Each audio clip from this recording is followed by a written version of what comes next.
Salam, məhlula aid 4-cü tapşırığa baxaq. Doğru ifadələri seçin deyir. Burada xüsusi məqamlar var, onu nəzərinizə çatdırmaq istəyirəm. Deməli, burada deyir ki, doymuş məhluldan su buxarlandırılarsa, həll olan maddənin kütlə payı dəyişməz.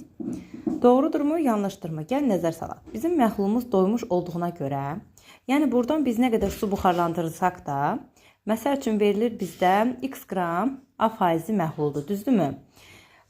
Yəni bu A faizi x qramda doymuşluğun göstəricisidir. Yəni biz nə qədər azatsaq da, məhluldakı suyu eyni ilə duz da o qədər çöküntü verəcəkdir. Gəlin indi baxaq görək, bəs onda bizim məhlulumuzun kütlə payı dəyişəcəkmi? Yox. Su buxarlanır, duz da çökür. Əgər bu hər hansısa bir məhlul olsaydı, biz suyu buxarlandırıb duza dəyməyəcəkdik. Amma doymuş məhlul dediyinə görə, doymuşda artıq duzun miqdarı suyun miqdarı ilə verilmiş miqdar kompensasiyadır. Yəni burada müəyyən miqdar suyu azatsaq, duz çöküb yenidən doymuş hala gələcək. İndi tapşırığı doymuş məhluldan su buxarlandırılarsa, həll olan maddənin kütlə payı dəyişməz.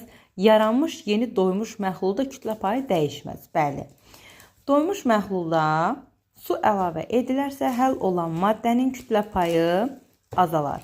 Doymuş məhlula su əlavə edilərsə, bəli, suyu biz məhlula əlavə edirik, duzun kütləsini dəymirik və su burada artıq miqdarda qalacaq. Artıq məhlul necə olacaq? Duru olacaq. Onda da duru məhlulda da kütlə payı duzun azalır. İkini də götürürük. Doymuş məhlula tərkibindəki duzdan əlavə edilərsə, həll olan maddənin kütlə payı artar.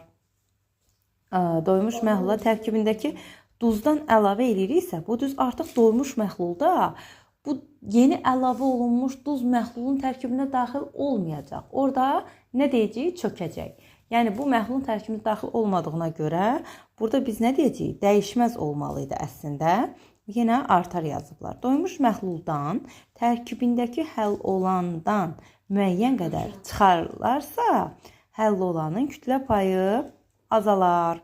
Bəli, düzdür. Doymuş məhlula tərkibində həll olandan müəyyən qədər çıxarılarsa, bəli, bu zaman nə olacaq məhlul? Qatı məhlul olacaq.